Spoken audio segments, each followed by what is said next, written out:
আসসালামু আলাইকুম প্রিয় বন্ধুরা, আমি বলেছিলাম যে আমরা মান্দা সিস্তাছি বা ডুবা সিস্তাছি।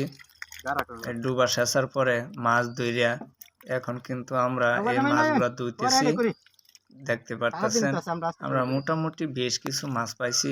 তার ভিতরে শোল পাইছি 7-8টা, কই মাছ, শিং মাছ, পুঁটি মাছ, টাকি মাছ, আরও নানান ধরনের মাছ, গুড়া মাছ আমরা পাইছি।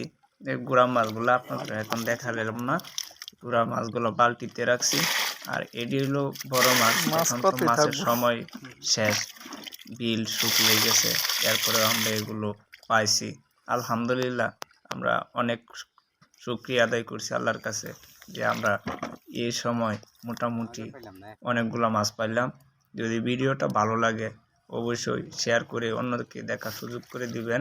অনেক সুন্দর মাছ, তাজা মাছ বিলের। সবাই আমার আইডিটাকে ফলো দিয়ে যাবেন, ফলো করে দিবেন।